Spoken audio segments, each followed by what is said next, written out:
boa noite. Para nós uma grande alegria e satisfação fazer esse debate. Ele está sendo transmitido e a gente vai montar um arquivo sobre nossa atividade aqui por várias razões.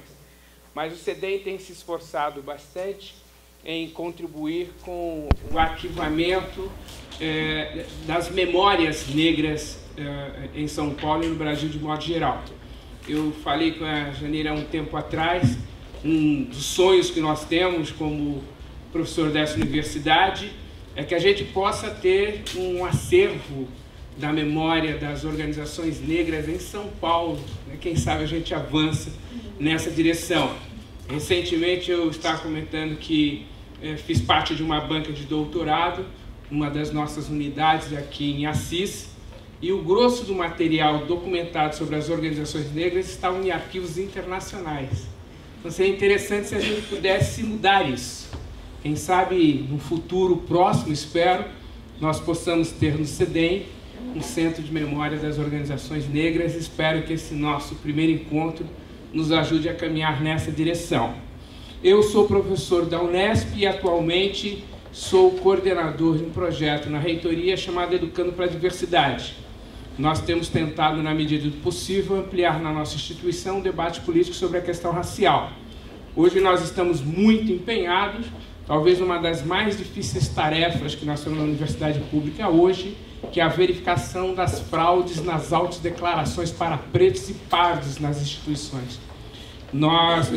Eu estou de férias ainda hoje, eu saí de férias, nós tínhamos 400 denúncias, e nesse curto período que eu fiquei de férias, 20 dias, chegaram mais 600 denúncias. Então nós temos quase 1000 denúncias de fraudes nas autodeclarações de pretos e pardos.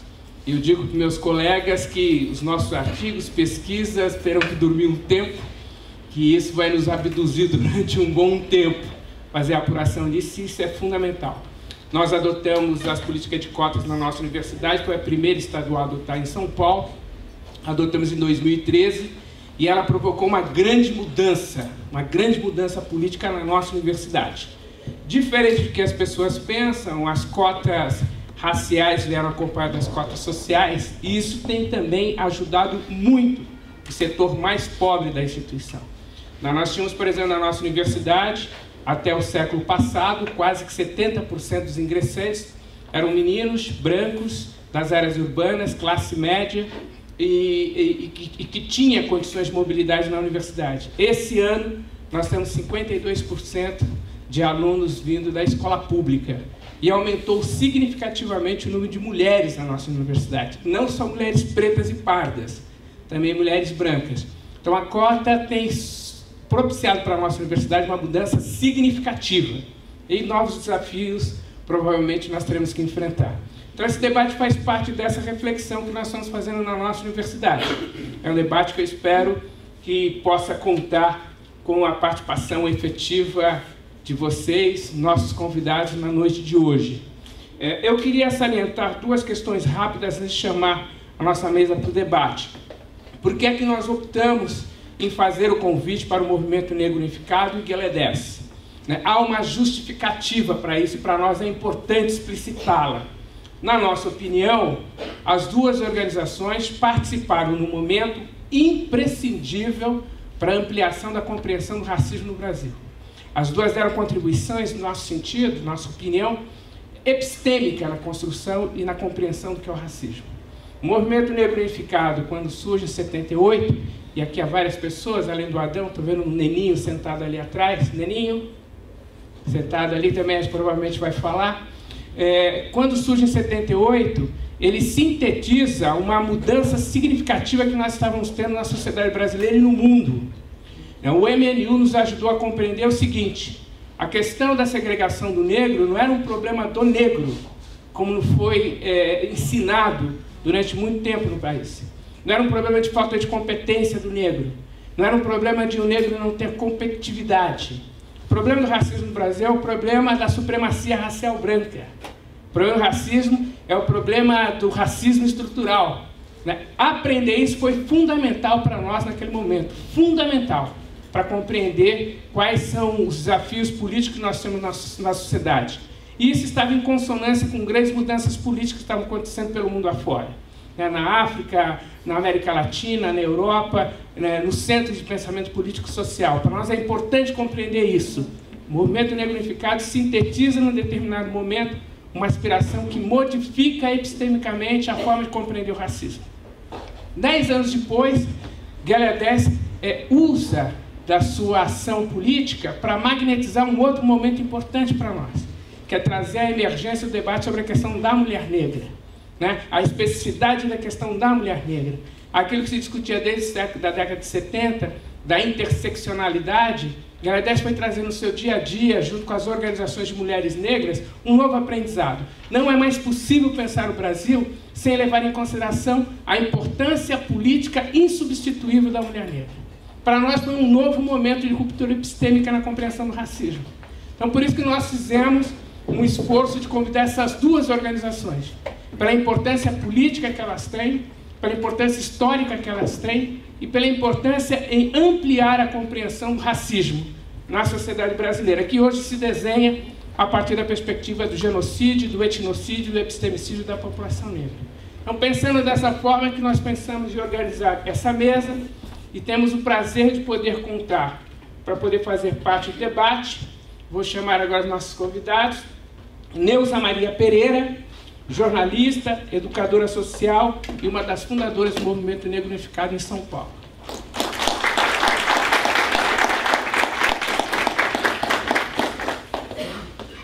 A professora mestre Suelaine Garneiro, mestre em Educação pela UFSCar, socióloga e coordenadora de Gellerdez Instituto da Mulher Negra.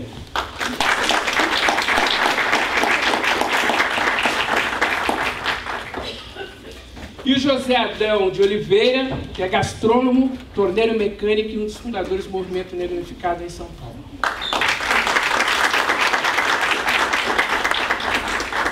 Eu estou vendo que vários militantes importantes do movimento negro estão chegando. Eu gostaria, por favor, que vocês pudessem nos informar que, como está sendo registrado, eu gostaria de deixar registrado aqui o nome e a presença das figuras mais importantes que nós temos no movimento negro presente no nosso debate. Neninho, por favor, você poderia se levantar para a gente...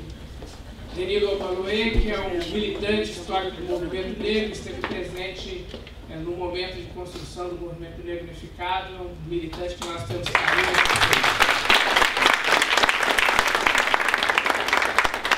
Rafael Pinto, por favor. Rafael Pinto, vai ser um prazer e falando todo mundo. Estou vendo o Abílio presente, por favor, Abílio. E os outros que eu não tiver competência de lembrar, se vocês lembrarem, durante o tempo a gente vai anunciando, tá bom? Nós vamos começar com a Neuza Maria. Tem aí 20 minutos para a sua fala inicial. Primeiramente, boa noite a todos. Eu quero dizer que é um prazer para mim estar aqui, contribuindo com mais esse fato histórico da gente estar aqui, 40 anos de movimento negro, eu sendo uma das fundadoras do movimento negro, e consegui chegar até aqui, né, com 40 anos, espero chegar até os 50 anos, e tudo que o professor falou inicialmente é realmente uma verdade absoluta, porque foi com a criação do Movimento Negro Unificado em 1978, foi um marco na história democrática do país em plena ditadura militar.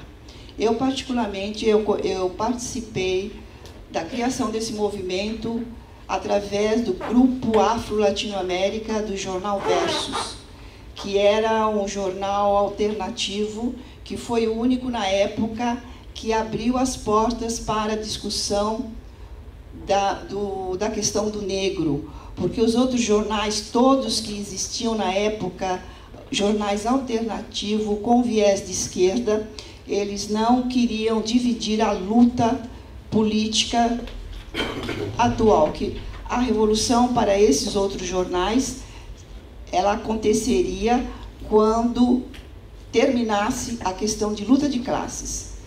Inclusive, eu cheguei a esse jornal em 1977, com o primeiro manifesto contra a discriminação que sofria a mulher negra em 1977. Então, a partir desse manifesto, que saiu no jornal Versus, em 1977, foi criado o Grupo Afro-Latino-América, ao qual eu chamei os inesquecíveis amigos, o Hamilton Barbosa, o Hamilton Cardoso e o Jamuminca, que no momento está afastado dos debates raciais e sociais.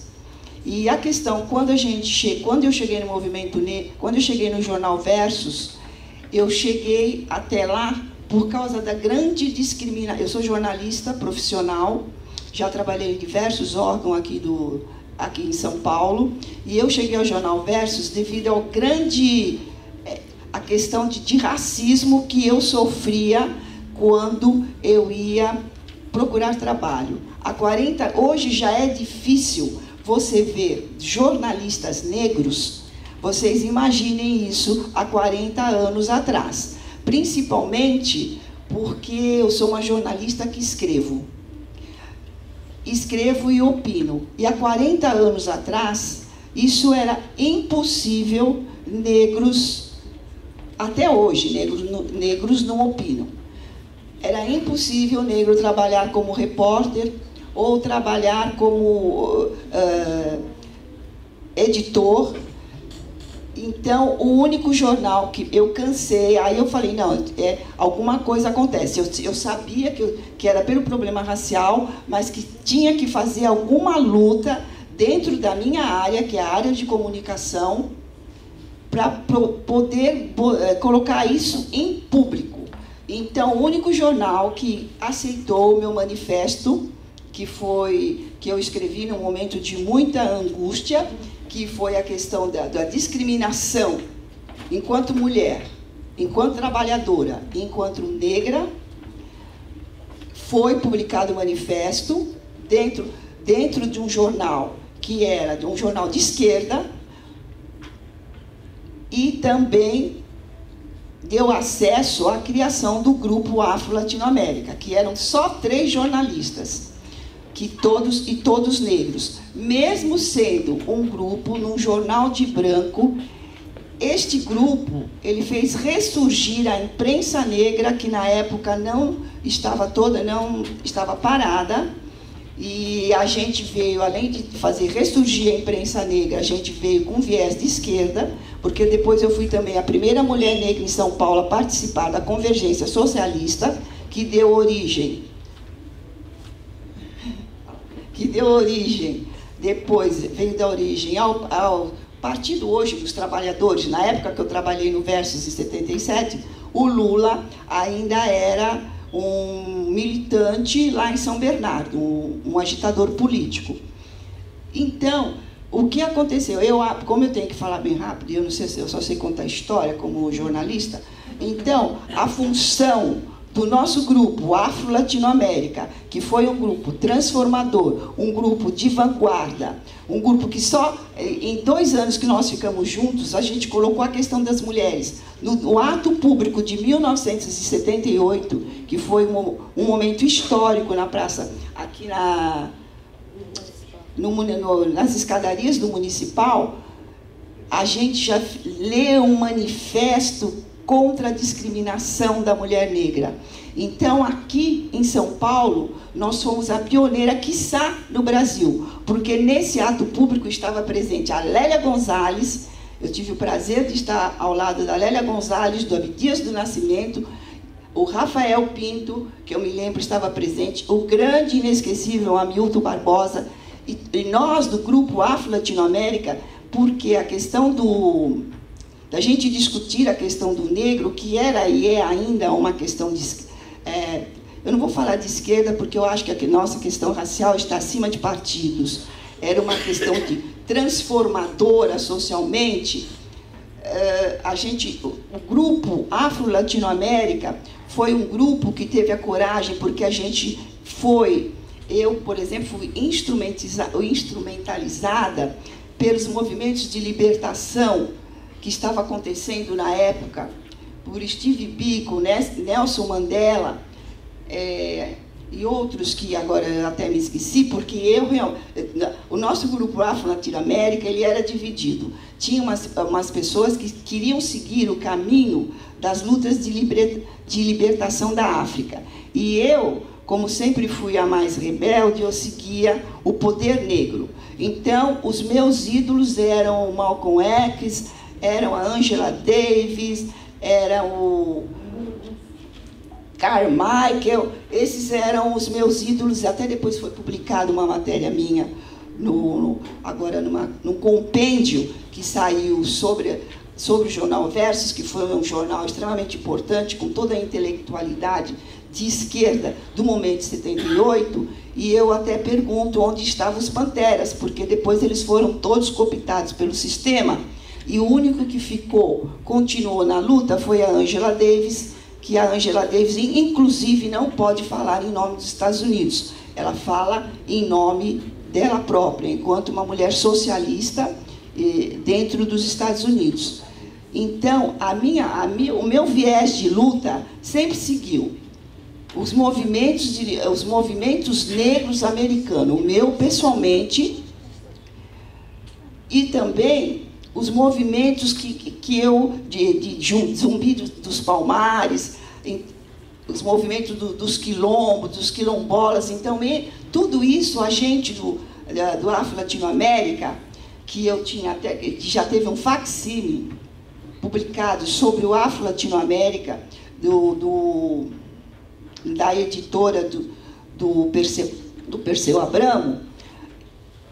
A nossa participação nessa luta, porque a gente era um jornal de esquerda, eu também, até estou me esquecendo de falar, a gente foi muito influenciado por Frantz Fanon, e Frantz Fanon sempre dizia que a luta nossa não cabia só em discussões intelectuais e academicistas, era preciso ter ação.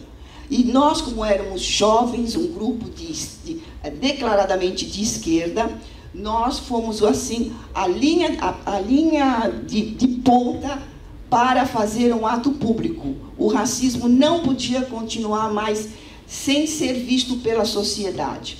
A gente discutia isso, o nosso grupo de jornalistas, dentro do Versus. E a gente teve algum pouco de dificuldade de levar esse ato público para as ruas, porque a gente precisava contar com as entidades negras.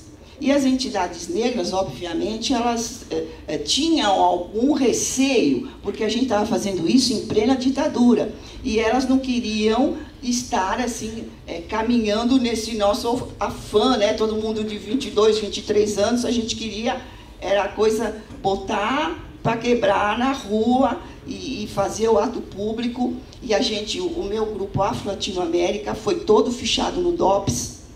A gente estava sendo... Eu me lembro que o Hamilton chegou para mim e falou assim, olha, você fica com o telefone e o nome deste advogado, que era Dalmo Dallari, que qualquer coisa que acontecer com você, ou com um de nós, né, no caso, mas mais especificamente eu, você pode chamar esse advogado, né, porque a gente estava sempre correndo perigo, porque um dos grandes feitos do nosso momento, enquanto grupo Afro-Latino-América, que foi o que deu um passo muito grande para que a gente fizesse esse ato público, e o Hamilton Cardoso, mais o Rafael Pinto, eles tiveram um papel muito importante na coisa de fazer com que as entidades aderissem a esse ato público, porque a gente sabia que a bomba ia estourar, porque preto não faz ato público em plena ditadura.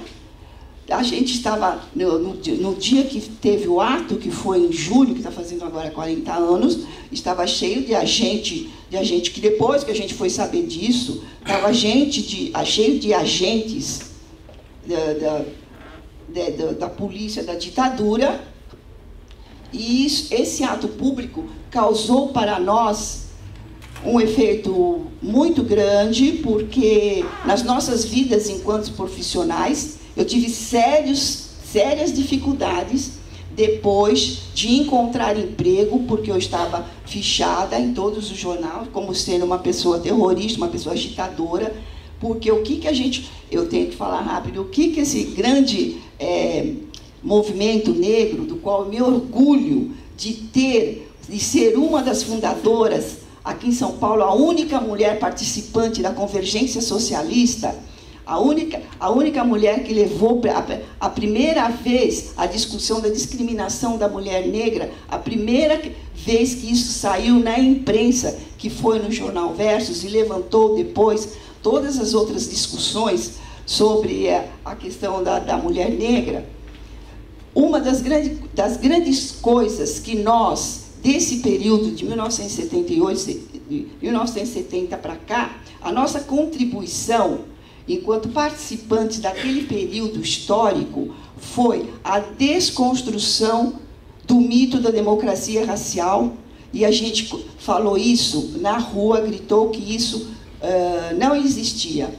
Foi a desconstrução do 13 de maio como sendo uma data histórica importante para o negro e redescobrir o Zumbi como o nosso grande líder. O ato público, ele também aconteceu em 78 pelo assassinato de um operário negro, o Robson, e ali a gente também já colocava a questão da violência contra a população negra. Então teve a coisa de se colocar que o Brasil não era uma democracia racial. A gente desmistificou a questão que o Brasil era um país que não usava de violência contra o negro. A gente desmistificou o 13 de maio como sendo uma data histórica para nós e colocou o Zumbi como nosso principal líder. E a gente começou a colocar a nossa questão negra como uma questão nacional, como o professor falou, que não era só um problema do negro, era um problema social, um problema nacional, que deveria ser discutido nacionalmente, tudo isso em plena ditadura. A gente tem os nossos jornais Versus, que nos contam como isso se deu. Teve a contribuição do Nininho, que nos colocava o preso comum como preso político, na medida que ele não tinha acesso a nenhum bem que era produzido por ele mesmo, um trabalho alienado, e ele tinha, naturalmente, que sobreviver dentro dessa sociedade que nos discrimina. Deixa eu ver mais o que eu falei aqui.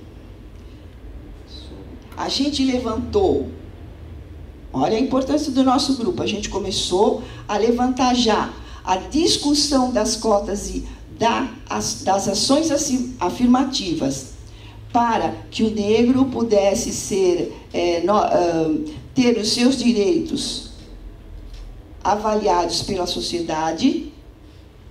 A gente já colocava a questão da valorização cultural do negro e o respeito à nossa cultura e à nossa religião. Quer dizer, denúncia contra a população, a denúncia contra a discriminação da mulher negra e trabalhadora, a desconstruir o 13 de maio, colocar a questão de forma política, porque como nós éramos um grupo de esquerda, então a gente colocava tudo isso em termos políticos, tanto é que naquela época eu e o Hamilton fomos os primeiros negros a participar da Convergência Socialista, e na época a gente também, eu particularmente, não vou falar por ele, eu também acreditava que o socialismo era a forma de nos dar a redenção. Como ainda não deixei de acreditar, mas eu acho que hoje a questão racial ela é suprapartidária, ela está acima de partidos, e todas essas lutas que nós levantamos hoje, eu vejo até com uma certa tristeza, como falou ontem um colega que foi um editor do Versus, a gente ainda está lutando pelas mesmas coisas. Quer dizer, a sociedade, ela caminhou pouco. Eu ainda encontro mulheres que são obrigadas, a grande maioria, porque eu tenho um jornal que se chama Escrita Feminina, que é um jornal que eu consegui fazer só um número por enquanto, porque eu preciso de patrocínio, e é um jornal que é dedicado às mulheres da classe C, chegando quase à classe B. Então, todos os problemas que permeiam a sociedade atingem sempre e mais a mulher negra. Então, se não tem condução, se a condução aumenta, é a mulher negra que não tem dinheiro para pagar, é ela que tem que tomar a condução mais cheia, é ela que mora no bairro mais longe, é ela que ainda é a maioria dos desempregados, é ela que cuida da família. Então, todos esses problemas, às vezes elas chegam para mim, e eu mando, às vezes, para as entidades, mas eu vejo que é uma questão que ainda não está resolvido. Então, quando se fala de empoderamento, eu acho uma palavra vazia, porque a gente não tem poder, e a gente precisa acreditar que a gente... isso é um discurso da pequena burguesia que agrada muito o dominante, porque os dirigentes dominantes, porque eles vão falar, elas acham que elas estão empoderadas, então elas já estão satisfeitas com esse pouco que ela tem. Eu ainda tenho na periferia muitas mulheres negras que não conseguem usar o cabelo assim, eu como jornalista observo e fiz entrevistas com mulheres que, para arrumar trabalho, elas não podem ter o cabelo assim. Não precisa nem ir muito longe, é só fazer uma pesquisa nos shoppings, nos restaurantes, nos hotéis. E quando elas têm o cabelo assim, elas não são registradas, que trabalham em lojas, com essa reforma trabalhista, então a coisa vai ficar pior. Então, para nós, hoje, a gente ainda é a maioria dos desempregados. Quem nos emprega ainda é o emprego público. E eu não sei como é que vai ficar com essa reforma, porque quando o negro ele começa a ter acesso, que o emprego público sempre foi aquele que fez com que o negro pudesse se mobilizar na sociedade, ele tornou-se hoje também um emprego preferido pelo branco, porque não tem emprego, não cresce. Então, mais essa fonte de trabalho para o negro, principalmente para a mulher negra, que está sempre no emprego público, nos cargos mais baixos, mas é onde ela tem condição de sustentar a sua família, de sustentar ela própria. Isso também vai se acabar, porque hoje todo mundo precisa e quer ser funcionário público, porque a sociedade não cresce e não cria outras portas de trabalho para a população. Então, eu fico vendo, nós ainda somos o que mais mata a juventude negra no país. E até no mundo. Ontem mesmo mataram um homem negro lá nos Estados Unidos, está todo mundo na rua. Aqui, isso ficou banalizado. Matar um jovem negro é normal, faz parte da cultura brasileira matar jovem negro. Então, quando fizemos o primeiro ato público, em 78, a gente fez pela morte de um negro. E porque 4 jovens não podiam entrar, eles eram atletas, e eles não podiam entrar no Clube Tietê. Não podiam entrar na piscina. Mais tarde eu vim a saber que realmente, quando você é um atleta, que você realmente não pode participar das outras partes do clube, porque você é um atleta que você não é sócio do clube. Mas só que a gente ouvia que a gente não podia entrar no clube, que a gente não podia entrar na piscina, porque o cloro fazia mal para a nossa pele, porque a gente tinha pulmão pequeno. Então, todas essas... E não aguentaria nadar. Então, todas essas coisas, a gente foi desmistificando ao longo do tempo. Mas, até hoje, ainda existem essas colocações nas escolas para as nossas crianças. Então, o que eu vejo? Que todos aqueles itens pelos quais a gente lutou em 78, em plena ditadura militar, colocando nossas vidas e nossas carreiras em jogo, ainda não está resolvido. Ainda é preciso a gente continuar lutando, denunciando. Eu acho que não é nem denunciar, porque denunciar não adianta nada. Tem que ir para a rua. É rua.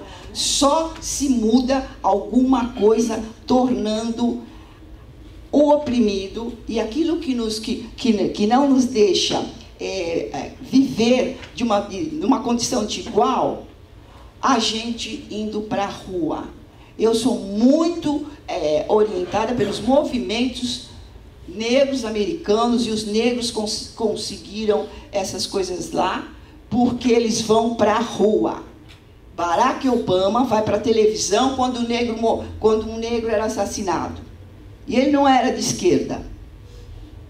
Então, aqui no Brasil, a gente precisa também exigir muito mais da esquerda.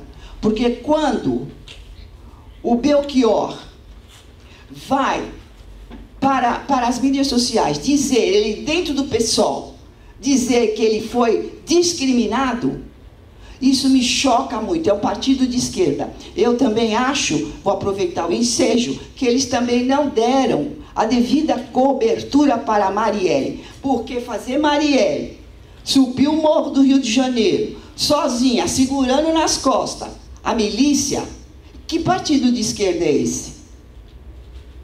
E ela foi ingênua. Usou a imagem dela. E hoje a imagem dela é muito usada no partido. Então. E depois eu quero fazer aqui a minha... Eu estou junto com o Belchior. Eu não sou do PSOL. Nessa luta, nessa coragem que ele teve de falar, e ele sendo candidato, que ele recebeu 20 mil reais para fazer a campanha dele, enquanto que uma outra mulher branca, não sei se ela vai ser reeleita ou não, recebeu 100 mil reais. E ele é uma liderança conhecida que trabalha na Zona Leste. Então, eu acho que eu fico repensando toda vez, e eu acho que a gente tem que pensar num partido negro. Não é num partido negro para dividir, mas para que a gente seja protagonista das nossas ideias e dos nossos desejos. E depois exigir a cota para que esse partido ele possa ter voz, ele possa existir. Porque enquanto nós estivermos dentro de qualquer partido, nós não seremos ouvidos, porque eles não vão deixar nós sermos protagonistas. Mas servimos para foto. Sim, e para massa de manobra. Para massa de manobra. É igual a escola de samba, você fica lá carregando o estandarte lá atrás, empurrando o carro, o negro serve para isso. Então era isso que eu tinha a dizer.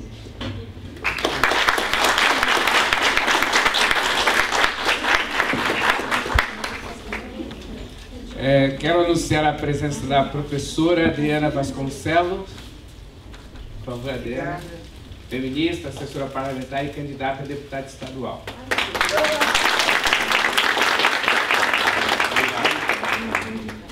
Boa noite a todas e todos. Agradeço a presença de vocês aqui nessa mesa de diálogo. Quero agradecer ao professor Juarez por realizar esse evento. Agradeço a toda a equipe do CEDEM. E, principalmente, quero dizer da minha alegria da sua proposta de registrar a nossa história, a nossa luta. Creio que é um dos projetos ao qual a gente deve se engajar, porque a nossa memória precisa ser preservada. Acho que esse é um grande desafio para todas as instituições negras. né, e como patrimônio da nossa sociedade. Saúdo também a presença da Neuza e do Adão, né, companheiros de luta. É um prazer dividir essa mesa com vocês. Bom, peço desculpa, mas eu vou ler para que meu pensamento tenha algum tipo de coerência. Certo? Bom, inicio saudando os 40 anos do MNU, Movimento Negro Unificado. Saúdo a importância que o MNU representou no reposicionamento da luta racial. Com o ato de 1978, o MNU renovou o enfrentamento ao racismo, introduziu a articulação raça e classe como estruturantes das desigualdades, ampliou a politização da questão racial e sua centralidade nos desafios da sociedade brasileira. Também foi com o MNU que as expressões violência racial e violência policial se tornaram nossas palavras de ordem, e fez, assim, surgir novos posicionamentos no enfrentamento ao racismo. Ao saudar ao MNU, também saudo a memória de Lélia Gonzalez, uma grande representante, né, uma figura, digo, a mais importante para as mulheres negras e, sem dúvida nenhuma, do MNU também. E saúdo a presença do Milton, que aqui entra nesse momento.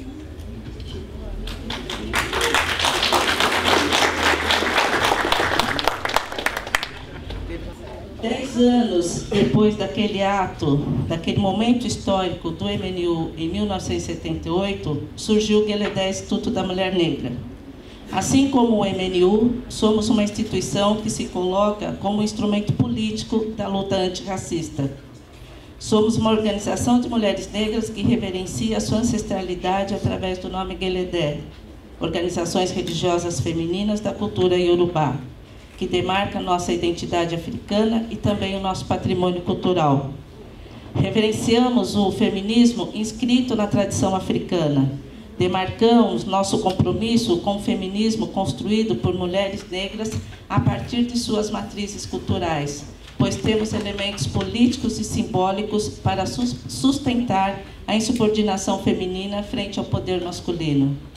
Estamos comprometidas com a luta emancipatória das mulheres negras, historicamente silenciadas, oprimidas, marginalizadas, a grande vítima das violações de direitos sociais e dos direitos humanos. Também estamos comprometidas com os movimentos feministas por mudanças estruturais que possibilitem reverter as desigualdades e desvantagens sofridas pelas mulheres, com um feminismo que incorpore a diversidade de feminismos, um feminismo antirracista e comprometido com a reversão das desigualdades de gênero e intragênero, um feminismo comprometido com um projeto político emancipatório em que caibamos todas. Nos posicionamos também contra as demais formas de discriminação que limitam a realização da plena cidadania, a lesbofobia, a homofobia, os preconceitos regionais, religiosos, de opinião e de classe social. O que Gueledé tem realizado ao longo das últimas 3 décadas é denunciar os processos de exclusão a que negros foram e ainda estão submetidos na sociedade brasileira. O peso que a questão racial tem na configuração da pirâmide social brasileira, que o racismo e o sexismo impedem a distribuição igualitária dos bens sociais, da justiça, do direito a uma vida digna às mulheres e homens negros no Brasil. Participamos da reelaboração dos discursos e das práticas feministas, da construção de uma prática e uma epistemologia feminista negra. Foi isso que fizemos enquanto feministas negras. Frente ao racismo estruturante e à omissão do Estado brasileiro com ações concretas de enfrentamento ao racismo, Gueledé iniciou suas atividades com as seguintes ações: Programa de Direitos Humanos, 1990, Programa de Saúde, em 91, e também o Programa de Comunicação. Espaços que consideramos estratégicos para enfrentar a indigência negra e as violências contra as mulheres, as mortes preveníveis e evitáveis da população negra e a difusão das imagens estereotipadas de homens e mulheres negras. São programas que em muitos momentos se fundiram e deram vazão a outros projetos e ações em razão das inúmeras demandas e necessidades das mulheres negras e da população negra. Alguns foram pontuais, outros permanecem até hoje, muitos deles sem orçamento para sua execução, mas que possibilitaram fazer emergir a imensidão de violações de direitos da população negra. Foram estes compromissos que nos levaram ao primeiro Encontro Nacional de Mulheres Negras, realizado em 1988, em Tapicerica da Serra, que delineou as formulações políticas e a agenda social das mulheres negras para incidências nos âmbitos nacional e internacional. No início dos anos 90, Gueledés começou sua atuação com grupos de discussões sobre direitos sexuais e reprodutivos, o debate sobre a esterilização de mulheres negras, diálogo sobre os efeitos psicossociais do racismo e do sexismo, atendimento jurídico e psicossocial a mulheres vítimas de violência doméstica e sexual. Estas constituíram experiências inovadoras na abordagem das sequelas emocionais produzidas pelo racismo, que anos mais tarde foram estruturadas no projeto Promotoras Legais Populares, PLPs, uma iniciativa de enfrentamento às mulheres contra as mulheres, uma iniciativa de enfrentamento às violências contra as mulheres, que foi fortalecida com a tecnologia digital através do desenvolvimento dos aplicativos PLP 2.0 e Juntas. Com a Constituição de 1988, que tornou o racismo crime inafiançável e imprescritível, foi possível o enfrentamento do racismo na esfera legal que fizemos através do projeto SOS Racismo, cuja atuação reuniu um número expressivo de casos que, ao evidenciar o racismo como uma prática sistemática na sociedade brasileira, também demonstrou a inoperância do judiciário na criminalização das práticas racistas. No campo da cultura, de 92 a 98, realizamos o projeto Rappers, específico para a juventude negra, que, a partir da música, discutiu as diferentes facetas da violência que se abate sobre os jovens negros na cidade de São Paulo. Marginalização social, racismo, preconceitos e violência policial. Projeto que teve desdobramentos, como a revista Pode Crer, um veículo de comunicação que retratou e discutiu os problemas que afligiu a juventude negra da época. O projeto Femini Rap, espaço de discussão das questões das jovens negras, delas no movimento hip-hop e as questões de gênero.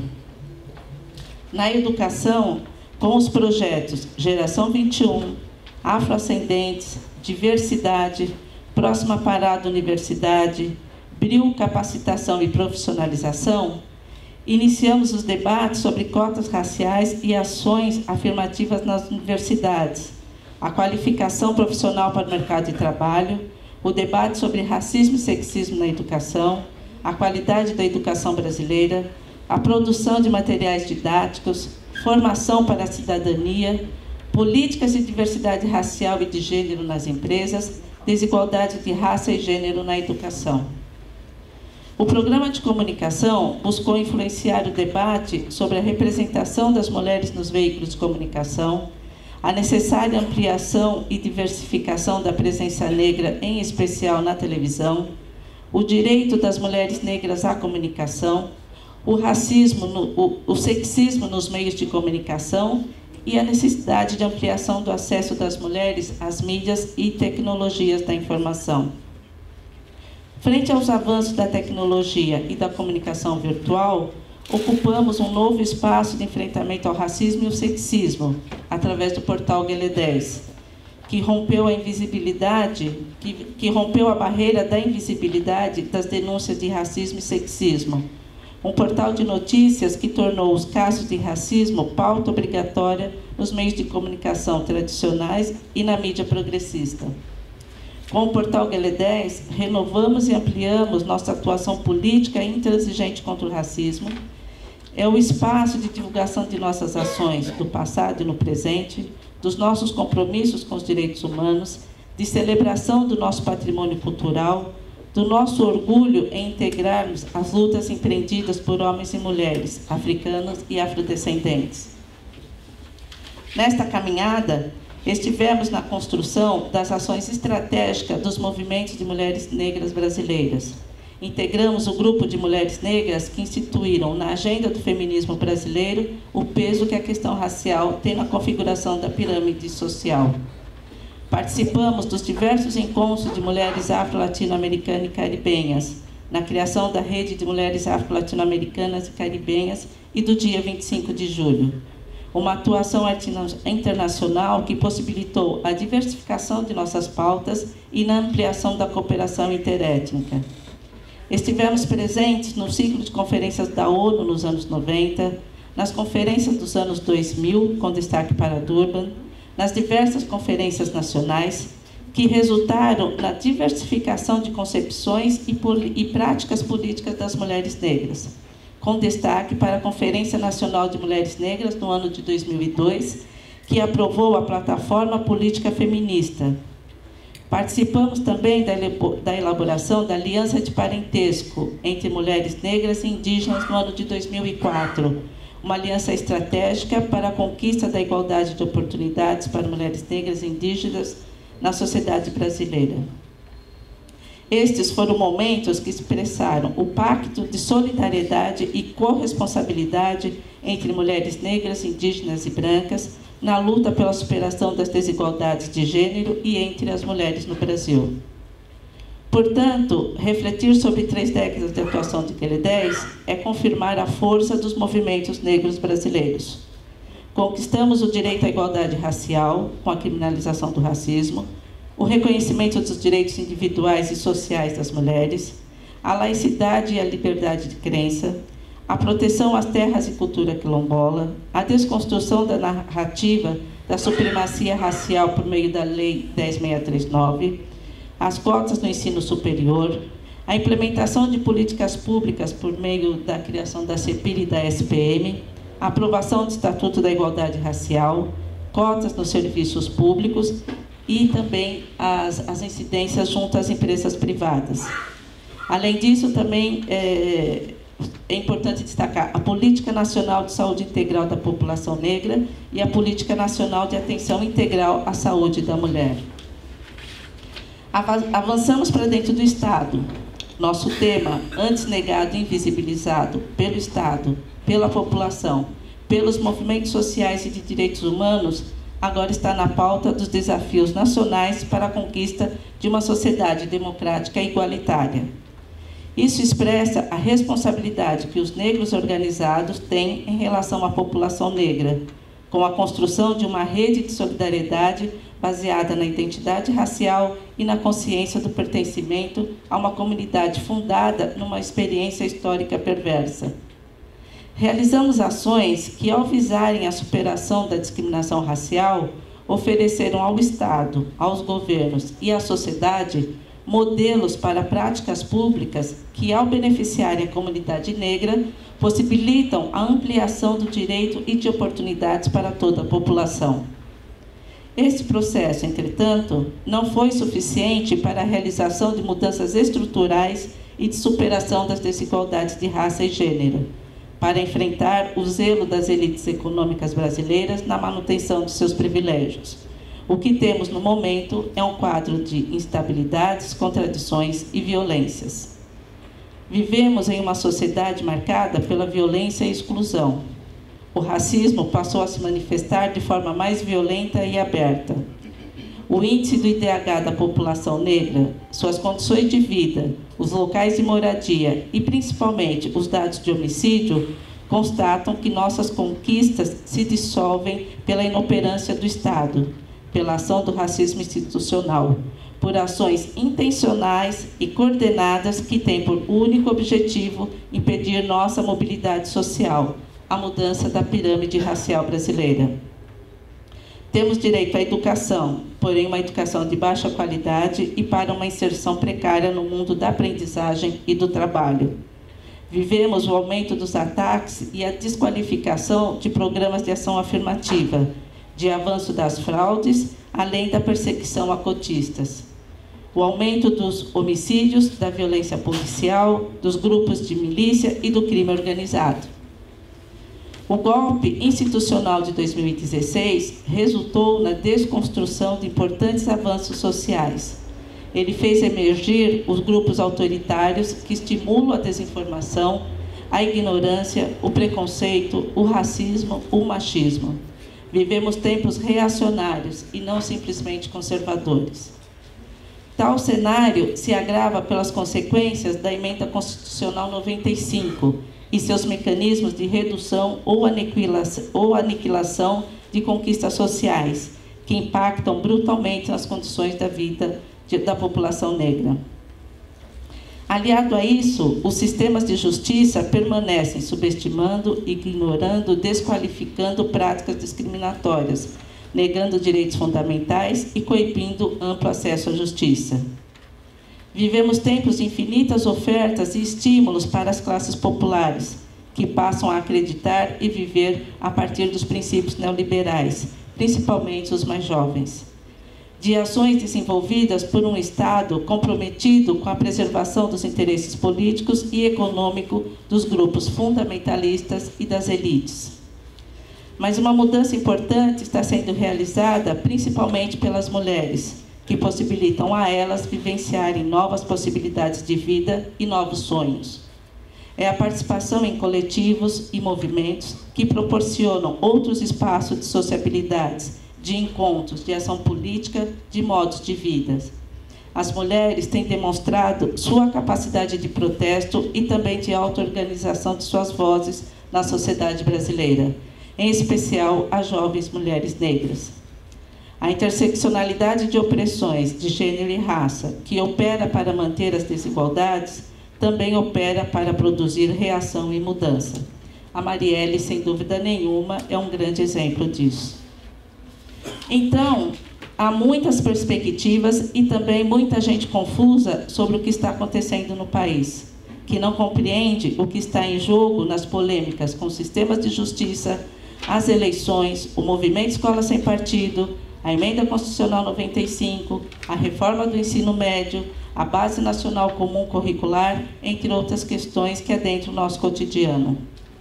Nesse sentido, precisamos abrir novas brechas e construir diálogos, integrar as pessoas de diferentes formas, quebrar o isolamento, as dúvidas e confusões, além do silenciamento que nos são impostos. Coloca-se então para nós, negros em movimento, questões sobre as conquistas desta década de ativismo e os desafios atuais para o enfrentamento das desigualdades no Brasil. Como vamos enfrentar o acirramento de opiniões, de posições ideológicas e políticas, o recrudescimento do racismo e do sexismo, do individualismo e o avanço do neoliberalismo? Coloca-se para nós, negros em movimento, a urgência de qualificar a compreensão sobre temas contemporâneos da agenda racial e apontar caminhos para a sua atuação, ampliar a consciência sobre o processo neoliberal em curso e sua relação com o aumento da pobreza, da violência e da feminização da pobreza. São questões que colocam a urgência da articulação da sociedade civil no âmbito local e internacional. Precisamos fortalecer alianças políticas na defesa efetiva dos direitos, da democracia, e para isso, então, surgem novas perguntas. Quais são as estratégias políticas que comportem todos e todas com respeito, igualdade e reconhecimento? Como construiremos um novo pacto racial e um novo contrato sexual que desmonte as hierarquias de gênero e raça instituídas na nossa sociedade? Então, são essas questões que eu creio que nós aqui podemos nos debruçar. Muito obrigada.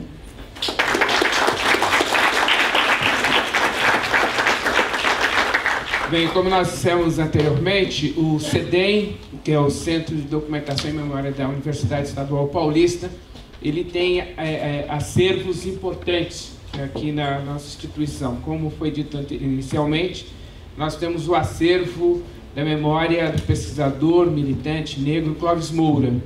E temos também o acervo do jornal Versus, né, que nós temos aqui no nosso Centro de Documentação e Memória, né, que acho que é extremamente importante informar, né. além de outros acervos do movimento social. Por isso que eu acho que é possível pensarmos na possibilidade, quem sabe no futuro, termos um acervo de memória das organizações políticas do movimento negro. Pode ser uma experiência muito importante. Você não quer falar sobre isso, por favor?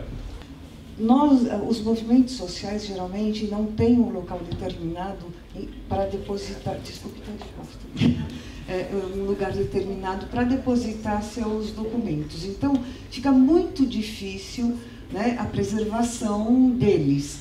Por quê? Só para um exemplo, vou dar um exemplo para vocês. A gente tem aqui o acervo do Clube de Mães da Zona Sul, que foi constituído pro lado de Santo Amaro, Jardim Nakamura, e é um movimento de mulheres da periferia que foi tão importante que desencadeou aqui na Praça da Sé, na década de 80, o movimento contra a carestia, reunindo mais de 5.000 pessoas, né? Onde que estava essa documentação? Estava no convento que a irmã Cecília, que é uma das organizadoras desse movimento das mulheres, né, tinha levado com ela. Então, ela veio até o CEDEM e falou, olha, porque você sabe, convento também é assim, né, muda superiora, a gente sabe como é que é essa coisa, muda superiora, muda toda a organização. Então, ela ficou com muito medo que isso não fosse jogado fora. Então, é só um alerta para as pessoas que estão dentro desses movimentos, né, que atentem por essa questão. Porque se ficar em casa, ou geralmente não tem nenhuma sede, né, são pessoas que guardam, isso vai desaparecer. Então, a documentação dos movimentos sociais é a que mais se perde. Por exemplo, também do MST. É muito difícil, a gente tem um convênio com o MST, tem alguma coisa deles aqui, mas é um movimento muito organizado, assim, externamente, mas eu acho que tem uma certa deficiência em guardar os seus documentos. A gente lutou muito por sermos só uma parte, outra parte acho que continua com eles, os acampamentos, e a gente não sabe direito. Então, é só um alerta para a gente fazer algum movimento, né, que preserve esses documentos, essa memória. E a outra coisa, justamente isso que o professor Juarez falou, a nossa coleção de periódicos é riquíssima, eu acho que é uma das mais importantes aqui, sei lá, do Brasil até, porque a gente pega fim do século XIX, dos anarquistas, e vem até século XXI com o MST. Então, uma dessas, que eu falei assim, ela me lembrou, né? O Versus, a gente tem a coleção do Versus, assim como tem do Pasquim, todos esses jornais alternativos e os jornais também produzidos pelos grupos de esquerda que geralmente lutavam contra o golpe de 64. Então é isso. Obrigada, professor. É importante saber, importante, né? Acervo é importante acessá-los também, é fundamental. A gente está aqui para isso. Nós vamos lendo a presença das pessoas que vão chegando, né? Dr. Zito, né, procurador federal, vice-presidente do Aristocrata Clube, membro da Comissão de Ética Pública da OAB, membro do CPCBD, candidato a deputado estadual. Né, por favor. Obrigado.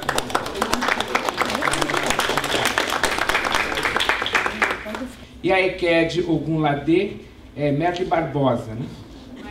Marli Barbosa, conselheira do Centro Cultural Africano, membro do Senarab e do CNAB, secretária nacional de Humanidade do Partido Mulher Brasileira, também candidata a deputada estadual, federal.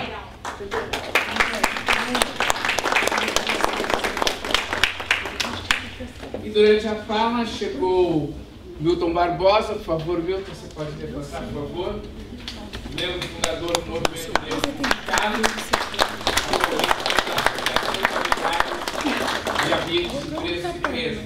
Milton, muito obrigado pela sua presença, abrilhanta nosso evento, nossa atividade.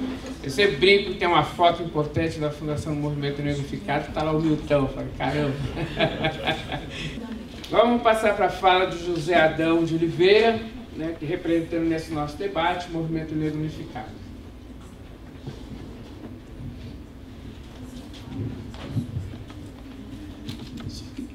Antes de abrir a fala, pegando o gancho do Juarez, pedir para o Zé Luiz, da União dos Coletivos Panafricanistas, né? Levanta, Zé Luiz, também nos honra com a presença. O Zé Luiz também foi um dos participantes do movimento da Vida, né? E faz o evento de homenagem aos griots e tal, e outras coisas, né? E também a professora Miriam, do Fórum Municipal de Educação Infantil. Miriam. A Miriam também esteve presente na luta no centenário do Grande Otelo e na inauguração do espaço de cinema do Grande Otelo aqui no Sindicato dos Eletricitários. Bem, está ao lado de Neuza Maria Pereira e Sirlene Carneiro. É uma grande honra dividir essa mesa. E a Neuza, como ela já colocou, e eu tenho falado também em outros momentos, né? Ela fez aquele artigo, em 1977, pautando a questão de gênero, raça e classe.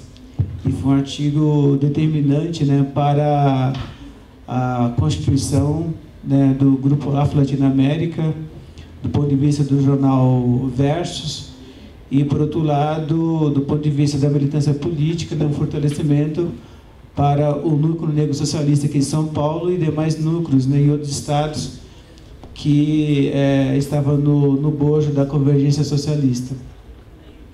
A Convergência era uma organização política fundada em 74, né, pautada na Quarta Internacional, que pautava a questão, logicamente, a luta de classe, e nessa luta a questão também do homem negro, né. Discutia-se, mas não tinha um aprofundamento, porque é muito, digamos, esperar de que as pessoas, digamos, brancas, por mais envolvidas que tenha, que tivessem um fundamento a respeito. Mas foi a primeira organização a olhar essa questão com mais cuidado, né, e com mais olho no olho, né. Voltando um pouquinho atrás, lá bem atrás, o Abdias Nascimento, na década de 20, foi candidato a vereador lá no Rio de Janeiro, pautando a questão do negro e da melhoria das condições de vida das empregadas domésticas. Quando foi cassado os partidos políticos e junto à Frente Negra, foi cassado um candidato do PCB, lá da Bahia. E pela primeira vez na cassação ele lembrou-se que ele era negro, mas até então não falava que ele era negro. O único que falava a questão do negro era o Abdias Nascimento, né?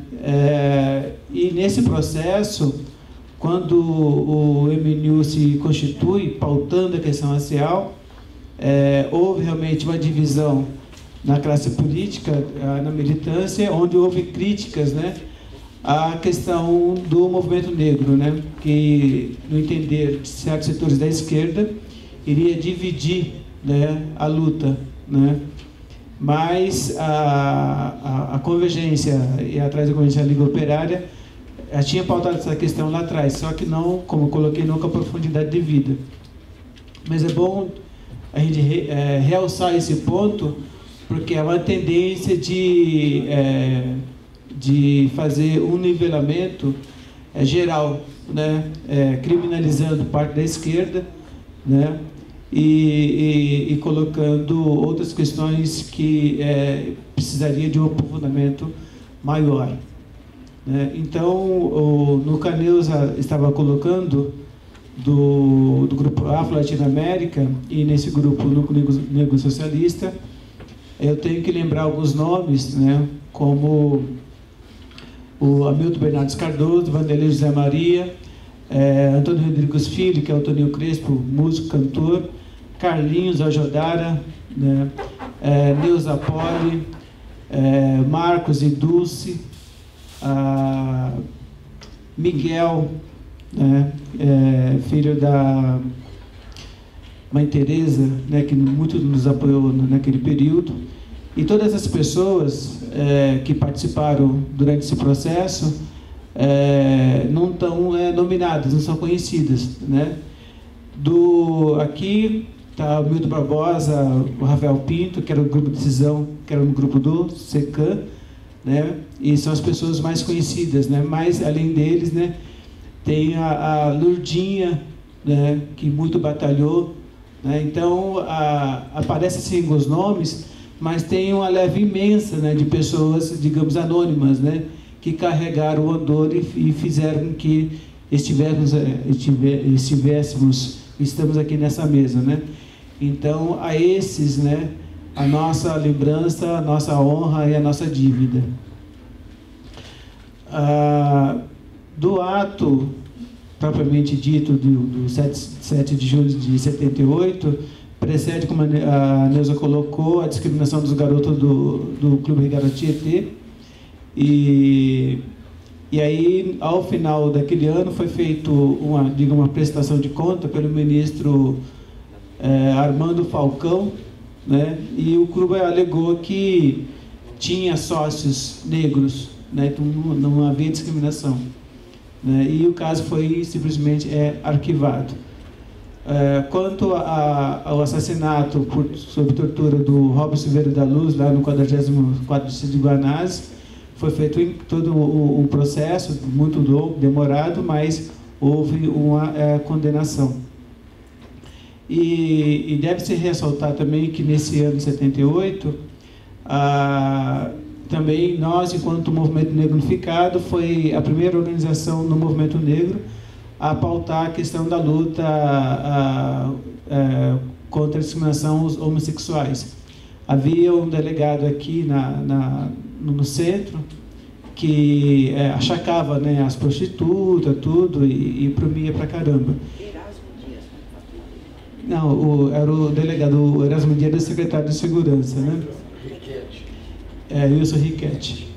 E aí, primeira vez, foi feito um ato público, né? E o Emílio esteve presente e apoiou, e se caminhou aqui da Bela Vista até a Praça da República, né? E desse ato em diante, né, se articulou melhor o movimento gay, né? E aí essas questões foram crescendo, e hoje tem aí um empoderamento muito forte, né? Mas devo dizer que no próprio interior da Convergência Socialista tinha lá os núcleos de mulheres, tinha o núcleo homossexual e tinha o núcleo do movimento negro, né? Então, quando a gente vê na sociedade essas questões de forma mais aprofundada, existe um processo de construção onde cada um desses setores, né, pautou a sua questão, né? As mulheres negras, especialmente, com grande protagonismo, né, colocando essa questão. Em 78 ainda, em 4 de novembro, na Assembleia que nós fizemos lá em Salvador, foi lançado, né, o dia 20 de novembro como Dia Nacional da Consciência Negra. É uma data que já tinha sido apontada em 71 pelo Oliveira Silveira como uma data a ser dedicada, né, aos nossos heróis, né, especialmente Zumbi dos Palmares, né, mas foi a primeira vez que em Assembleia Nacional se decidiu lançar essa personagem, Zumbi dos Palmares, né, como herói nacional, construído de baixo para cima. E hoje a memória dele é honrada em mais de 300 municípios, né, em 2 ou 3 estados, né, e é o único que foi constituído de baixo para cima. E recentemente a gente falava de Dandara e tal, mas não com a ênfase devida, né? E o movimento de mulheres colocou Dandara, né, no patamar devido, né?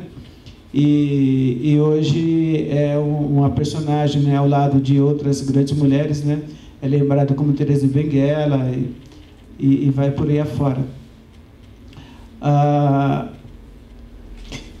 Em 78 ainda, a gente, é bom marcar o seguinte, que foi feito o ato no dia 7 de julho de 78, na escadaria do Teatro Municipal, e no dia 20 de novembro a gente fez o ato público aqui na Praça da Sé. Tem uma foto onde aparece o professor Eduardo Oliveira, está o Geraldo Potiguar e está eu. e outras pessoas. E nesse ato é bom dizer que tem uma faixa enorme escrito contra a tríplice exploração da mulher negra, 2 pontos, gênero, raça e classe. Né? E essa faixa é simplesmente uma reprodução do artigo síntese de Neuza Maria Pereira, em 77. Né? E nos desdobramentos posteriores, essa questão que foi colocada pela Neuza, e depois com a parceria na militância com Lélia Gonzalez, né? Mais tarde também, em 79, vem a Luísa Barrios, né? As duas participam do congresso da SPPC no Ceará, né? E junto com Gilberto Leal da Bahia, né? Tem uma grande discussão, e a partir dessa discussão a Luísa Barrios decide mudar do Rio Grande do Sul para Salvador. E mais tarde a Luísa vem a ser parte da nossa coordenação nacional do Movimento Negro Unificado.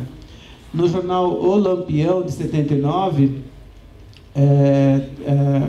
que foi feito um facsímile dele aqui na ocupação cultural Abdias Nascimento, aqui no Itaú Cultural, e aí tem uma entrevista que ele deu para esse jornal. E em 79, o Abdias, nessa entrevista, ele aponta o papel de Lélia Gonzalez na SBPC, colocando a questão racial, né, entre os pesquisadores, né, enquanto representante do Movimento Negro Unificado. Ele via ali uma nova fase nessa relação de participação da nossa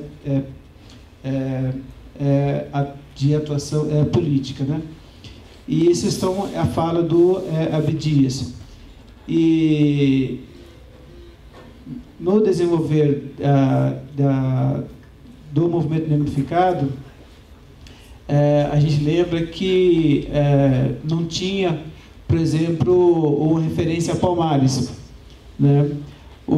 A gente pauta a questão do Zumbi do Palmares e a gente pauta a Serra da Barriga, e começa a ter ações, né, de resgatar aquele espaço, né? Em 81 iniciadas as primeiras visitas, né? E mais tarde, no processo de reconstrução, né, a serra vem ser tombada enquanto espaço de existência, né? E hoje, né, é um marco histórico, né?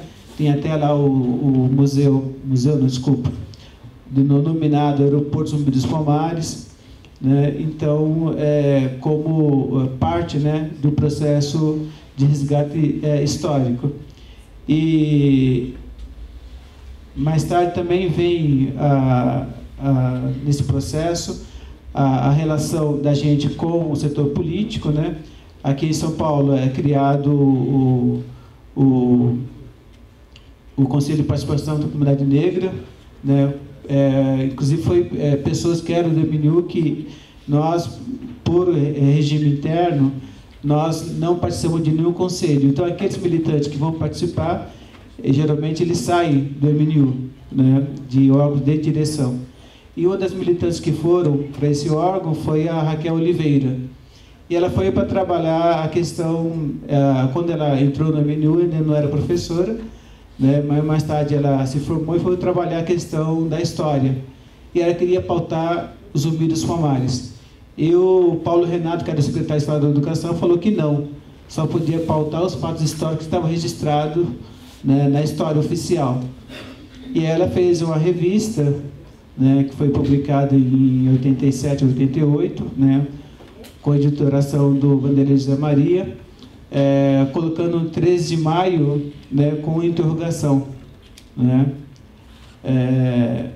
Então, mesmo aqueles militantes que não estiveram mais dentro do MNU, no seu fazer, ele levou essa questão da formação interna que ele teve, né? Essa revista da Raquel Oliveira é uma revista histórica, né?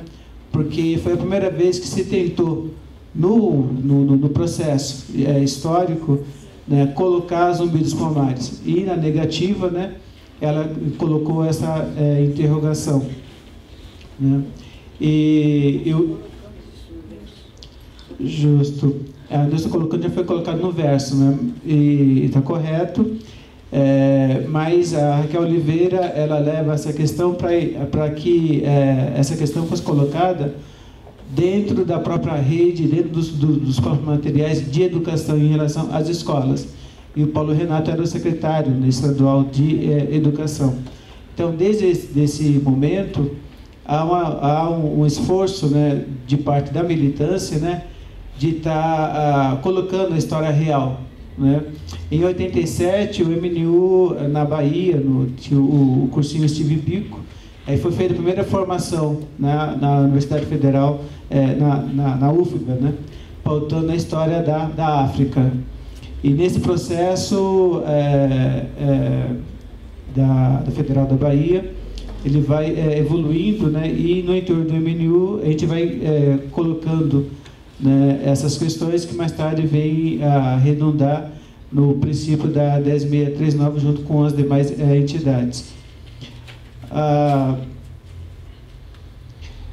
Quando o jornal Versus, né, ele finaliza em 79, né, o MNU ele cria, já a partir de 80, 81, a revista do MNU, né, para pautar nossas questões. Já tinha uma edição trimestral, né, vem 81, 82, e aqui fora, né, aquele varal que está colocado, né, eu observei que lá tem uma data de 96.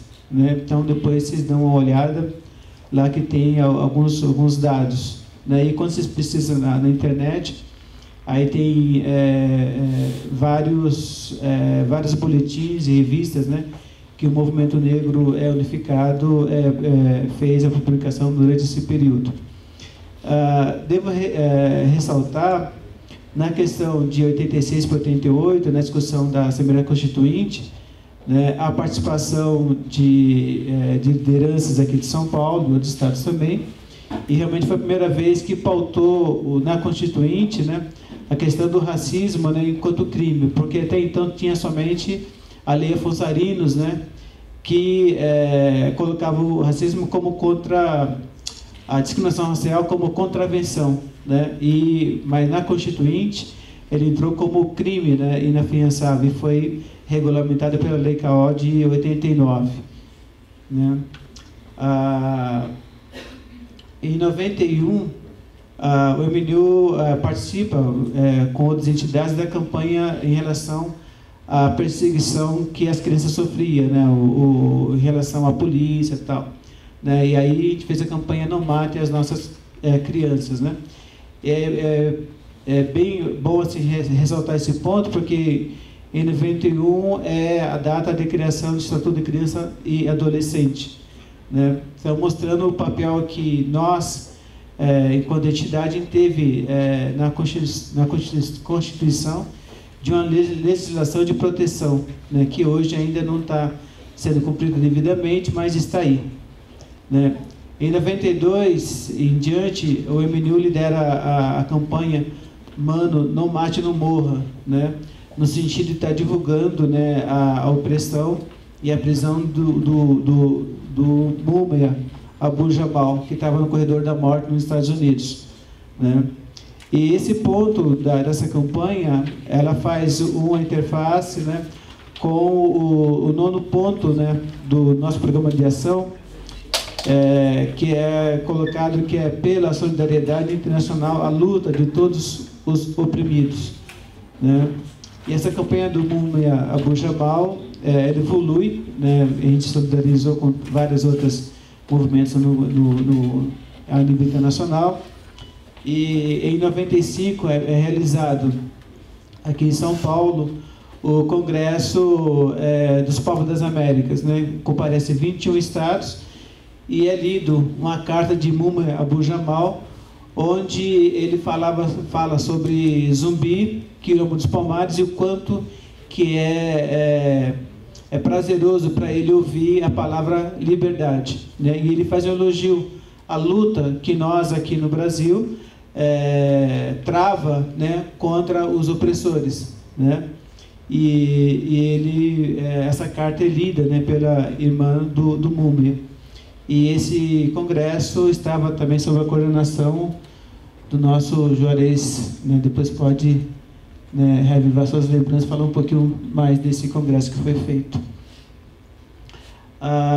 Em 95, durante a marcha Zumbi 300 anos, né, são 30 mil pessoas militantes, né, que marcham sobre Brasília, é criado esse grupo, né, de trabalho de políticas para a população negra. Então, pela primeira vez, o Estado brasileiro reconhece a questão do racismo e inicia-se ali uma conversa, né, de melhoria dessas relações. Mas é importante dizer que em 1995 também é o ano que a Unesco envia para o governo FHC a solicitação para que o Brasil fizesse a versão em português da História Geral da África, que já estava feita em versão em inglês, em árabe e em francês, né? Passa 95, 96, vai indo. Somente em 2005, no governo Lula, a Unesco envia novamente, e aí o ministro Haddad começa a fazer o processo, em parceria com a UFSCar, de tradução dessa versão para o português. Então, nós tivemos 10 anos perdidos, né, de um processo que já podia estar em nossa mão, aqueles 8 volumes, né? E quem deu essa informação foi o próprio Dudu Duene, né, aqui em 2014, né, no Congresso sobre Justiça e Transição na Pontifícia Universidade Católica. E estava na mesa do Dudu Duene, a Débora Nascimento, das Mães de Maio, e o Walter Silvério, que foi responsável pela síntese, né, de 2 volumes da História Geral. E foi muito doloroso, né, ouvir essa informação do Duene, porque nós tínhamos uma relação mais, digamos, esperançosa, né, com relação ao governo FHC. E se a Unesco, né, veio com a proposta oficial, né, e respondeu um silêncio, e nós não sabíamos disso, eu pelo menos não sabia, né? Então, vê que nossas parcerias, as mais próximas, né, têm, digamos, deficiências, né, enormes, né? Mas tem lógica com aquilo que o Paulo Renato respondeu a Raquel Oliveira anos atrás, né? Talvez em 95 ainda o Zumbi não fosse uma coisa oficial, né? A história nossa também não fosse nada oficial no registro, e não fosse ainda o momento, né, do Estado brasileiro, né, iniciar a publicação de parte da nossa história. Em 97, aqui em São Paulo, é criada a Associação de Anemia Falciforme no Estado de São Paulo, onde a gente participou da fundação, junto com, liderada, né, por Berenice Kikuchi, que era enfermeira, que começou em 93 um estudo com os pacientes de anemia falciforme aqui no Instituto da Criança. E aí, em 97, cria-se essa associação, a Associação de Anemia Falciforme do Estado de São Paulo, e aí, com o apoio do vereador Carlos Neder, né, aí a gente começa a elaborar a primeira lei, né, de atenção integral às pessoas com anemia falciforme aqui na cidade de São Paulo. Já tinha uma lei estadual chamada Célia Leão, aprovada na Assembleia Legislativa desde 1996. Só que faltava regulamentação. Essa regulamentação não vinha, e nesse ano de 97, o prefeito era o Paulo Maluf. O prefeito, na verdade, era Celso Pita. Mas em 93, quando a Berenice começou as pesquisas, era o Paulo Maluf. E aí, quando ele criou o PAS, não podia vir dinheiro de Brasília, porque era desviado para o setor privado, para o desvio. E aí, esse valor que vinha ficou na gestão do governo do Estado de São Paulo. E aí, como a anemia falciforme aparentemente era uma coisa de alto custo, não tinha investimento devido, né? Então, essa lei de anemia falciforme aqui no município, ela veio para dar atenção, né, às pessoas que tinham essa patologia. Ela foi aprovada em 97 e regulamentada em 98. A orientação que o Celso Pitta teve no período foi de vetar, né? E a orientação foi na época era o DEM e era a base dele. E aí, por pressão do movimento negro, né, ele acabou sancionando essa lei. Ao final do governo dele, fazia-se 500 testes de anemia falciforme, e quando entrou o governo do PT, aí passou-se para 4.500, né? Mas eu estou pautando a questão da anemia falciforme porque foi uma bandeira que nós colocamos em 78, e quem liderava essa questão era a doutora Iracema desde 72. Quem falava muito da doutora Iracema, da luta dela, era o Hamilton Bernardes Cardoso. Então a gente vê nesse processo, quando a gente se organiza enquanto movimento e faz a parceria com demais entidades do movimento, como era a UGBAN, a qual Berenice Kikuchi pertencia, a gente consegue avançar em várias áreas, né? Dentre essas, né, a saúde como principal. Em 2000 é feito a Conferência Nacional de Saúde em Brasília, e aí pela primeira vez se discute um protocolo de saúde para a população negra, em especial da anemia falciforme. E aí em 2001 que é feito o protocolo, né? E aí é o movimento negro no geral que pauta, né, nessa conferência de dezembro de 2000 em Brasília. Já foi colocado aqui 2001 na questão de Durban, né, que foi na África do Sul, do Congresso que pauta com grande propriedade a questão do racismo enquanto crime inafiançável e a questão das reparações, né? Nessa questão de Durban, eu devo colocar um outro tema que geralmente a gente não aborda quando movimento, que foi o papel que que o Papa João Paulo II fez no jubileu de pedir perdão em nome da Igreja Católica Apostólica Romana pelos crimes que a Igreja fez durante o processo de escravização em África. A Igreja foi, além de apoiar, foi proprietária de muitos escravos. Então, um pedido de autoridade papal, para mim, na época, tinha alguma relevância, mas não foi a visão que teve o conjunto do movimento negro, né? Mas se alguém chega para você e diz, olha, desculpa, foi mal, tal, mas lá atrás a gente passou a mão, a gente pegou aí $1 milhão de dólares, né, da sua família, tal, né? Foi eu e tal pessoa, tal, desculpa, foi mal da minha parte. Deixa para lá, né, já passou e tal. Então, é esse tipo de, digamos, de visão que houve no período, e a gente não quantificou isso, né? E tanto João Paulo II, de 99 para 2000, quanto agora, recentemente, o Papa Francisco, pedindo perdão em relação ao débito que a Igreja tem para com os povos originários, os povos indígenas, né? A gente, quanto movimento negrificado, movimento negro no geral, a gente tem que começar a pensar, né? Porque se a gente não pensa em como quantificar isso, como reparar, o Congresso de Durban fica sem efetivação, né? Então, é uma questão que nós temos que debruçar a respeito, pensando o Estado, né?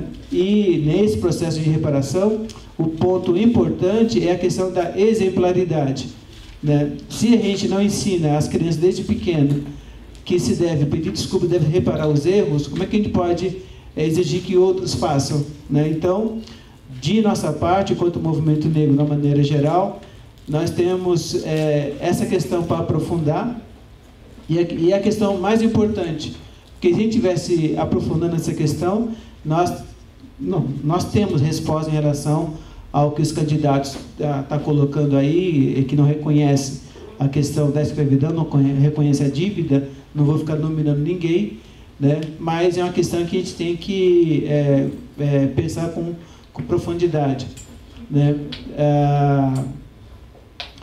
Aí, voltando atrás, em 2001 também, um fato importante, foi ali que criou a obrigatoriedade de se elaborar o Plano Nacional de Educação, de forma democrática, né?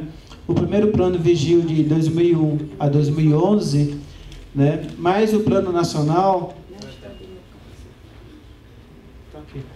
Mas o Plano Nacional colocava que deveria ser feito de forma democrática, né? Aqui em São Paulo, nós começamos em 2007, nós não enquanto o MNU, mas o Movimento de Educação da maneira geral, a discutir a necessidade de fazer o Plano Municipal de Educação, né? E a entidade que estava liderando junto com outros, né, era o GLE10, eu participava não enquanto MNU, mas enquanto projeto pessoal, e aí foi feito aqui no Parque Anhembi um encontro de educadores, compareceram 300 educadores, né? E nesse encontro, no dia 3 de novembro de 2007, pautou junto com a representação do MEC São Paulo, a Secretaria Estadual e o Secretário Municipal de Educação, a necessidade de se começar o processo de construção do Plano Municipal. Para esse encontro, eu convidei, as entidades estavam presentes aqui no Congresso Negros e Negras do Brasil, que foi na Faculdade Zumbi dos Palmares, para que o pessoal participasse. Foi esse congresso. Foi nos dias de 14 a 16 de outubro de 2007, e o objetivo desse congresso era de construção do projeto político do povo negro para o Brasil, isso em 2007. Em 2008, né, em agosto, é feita a primeira reunião da Comissão Organizadora do Plano Municipal de Educação, onde, por cerca de 100 entidades, entre sindicatos e movimentos sociais, e nessa comissão foi constituída a comissão executiva, e a gente colocou uma instância chamada Segmento Movimento Negro, onde tinha 2 titulares e 2 suplentes, né? E aí as entidades que participaram eram o Movimento Negro Unificado, o GLE10, a CERT e a Soweto. Então, desde 2008, essas 4 entidades participaram do processo de construção do Plano Municipal, participou da primeira etapa municipal do Plano Nacional de Educação em 2009. No primeiro semestre de 2010 foi feita a coleta de 20 mil propostas na cidade, foi sintetizado para 6 mil, virou 800 propostas que foram discutidas no Plano Municipal, na conferência, né, do Plano Municipal, em junho de 2010. Esse documento da Conferência Municipal só veio a ser aprofundada a partir de 2013, né, aqui na Câmara Municipal. E aí o Plano Municipal efetivamente discutido só foi aprovado em 17 de setembro de 2015. Há que ressaltar que nesse Plano Municipal de Educação de São Paulo, pela primeira vez, lá está colocada a Lei 10.639 e 11.645, né, e também está no Plano Estadual e no Plano Nacional de Educação. Então, nós temos 3 planos, né, nacional, estadual e municipal de educação, onde está lá 10.639. O que não está é o processo de implementação, que ele está regulamentado pela portaria, pelo plano desde 2004, né, no parecer, né, da implementação desde 2004. Então, nós temos 2004 esse parecer falando como é que se deve implantar a 10.639, mas o Plano Nacional de Educação, que tem 10.639, vem somente 10 anos depois de 2014. Estamos em 2018, né?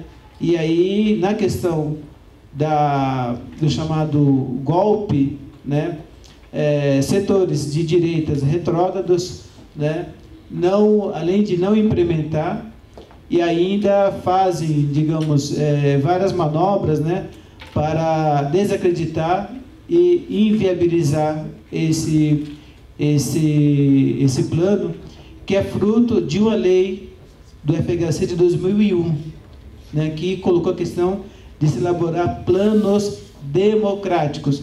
Nós participamos dentro das regras democráticas, colocamos nossa proposta, foram debatidas, discutidas e votadas no conjunto, né? Então, para que a gente, digamos, dê um passo efetivo, né, a gente tem que exigir o cumprimento, né, daquilo que é democraticamente votado. E aí tá os planos, né, a questão das cotas já abordadas, né, e nas cotas é bom ressaltar que a primeira cota foi feita lá no governo, aprovado no governo FHC em 2002, cota de 20% no funcionalismo público, mas foi uma decisão de saída de governo, não foi regulamentada. Aí só foi regulamentada em 2014 no governo Dilma, né? E hoje em dia tem a cota no serviço público aqui em São Paulo. As cotas foram objeto de lei municipal, está na controladoria do município, né? Foi respeitada. Aqui, há uns 3 anos atrás, houve discussão de cotas na Defensoria Pública, onde o Silvio de Almeida, do Instituto Luiz Gama, fez uma fala, a Sara Choia, da Educafro, fez outra fala, e eu fiz uma fala em nome do MNU, né, onde foi aprovado cotas, né, raciais para indígenas e negros na Defensoria Pública. Estava na perspectiva de uma contratação de 180 defensores públicos, mas até hoje não foi implementado, mas está lá. Então a gente vê que as cotas que foi nesse processo de construção do movimento unificado e das demais entidades do movimento é um processo muito consolidado, muito bem feito, democrático, né? E que é um grande avanço, né, no processo de reciclagem, né, dos conceitos, de reviver aquilo que é bom e justo, na questão da renúncia, né, e na questão da reparação, né? E então eu acho assim que para a gente realmente avançar, o eixo, né, que nos articula a todos, eu acho que dos mais importantes é o fator da educação. Por quê? Segundo a Organização de Cooperação Europeia, se o Brasil investir em educação de qualidade, o nosso PIB multiplica de 4 a 7 vezes. Agora, a educação onde nós não estejamos espelhados não é educação. Por isso que a 1063 na 11645 está na meta 3 do Plano Municipal, que é a meta 3, que é a meta que fala da qualidade da educação, né? E então nós temos aí vários jovens, né, aí desde o ensino médio, passando para os cursinhos, chegando à universidade. E hoje em dia eu fui em algumas apresentações de TCC, foi aqui na USP Leste, da Cláudia Adão, né, da Maria do Carmo, assisti a Edilson Sotero lá na FEFELESTE, teve da sobrinha do Vanderlei José Maria, na Federal aqui de Guarulhos. Todas esses TCCs, mestrado, doutorados, todos pautados na questão racial, né? Então é muito importante a questão dos estudantes negros, né, pautarem a questão racial nos seus estudos, nas suas pesquisas, porque este era um desejo do Eduardo Oliveira, que escreveu a peça E Agora Falamos Nós, que foi dirigida pela Teresa Santos. Entre os motivos do suicídio do Eduardo Oliveira está esse que ele conseguiu prosseguir nos estudos, nas pesquisas dele, pautando a questão racial, porque não teve outros professores que aceitassem esse tema de discussão, né? Então, está pautando essa questão aqui na Unesp e na USP, nas federais, nas particulares, né? Com certo orgulho, né, de pertencimento enquanto negros e negras. E pegando a metodologia científica, o acervo do patrimônio histórico a nível internacional e pautar na solução dos nossos problemas, é um grande avanço, né? Então, as cotas não tem a ver se o José Adão de Oliveira tem mérito ou não para estar na universidade. A questão não é o meu julgamento, não é a minha capacidade que está sendo avaliada. É a questão do coletivo. Até pouco tempo, somente uma determinada classe ou determinada raça tinha acesso, a se apropriar do patrimônio, né? E todo o resto era alijado. Então, o julgamento que é feito por algumas pessoas negras e negras, digamos, colocando que, não, eu sou capaz, não preciso de cota. Essa não é a questão, né?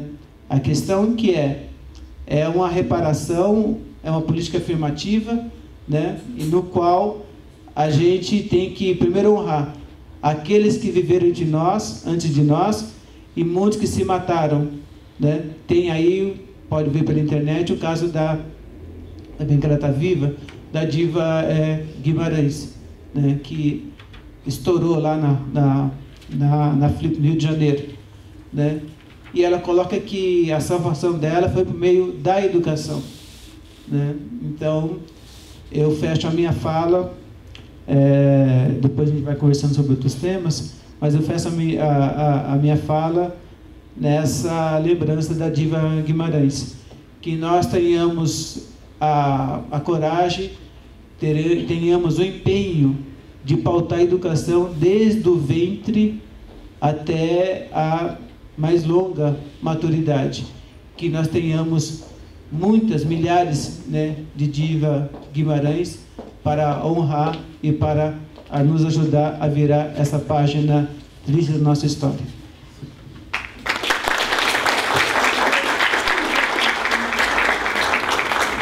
Antes de fazermos o debate, tem o registro da Cristiane Brandão, que é ex-conselheira suplente do Conselho Municipal de Transporte e Trânsito, pertence ao movimento de moradia Vila Nova Zona Sul, também é candidata a deputada estadual.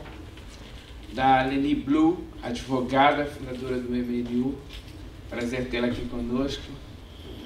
Do professor doutor João Lidolfo, que foi meu companheiro do Diretório Central dos Estudantes da PUC nos anos 80. Você pode levantar, João? Leni, por favor, para as pessoas.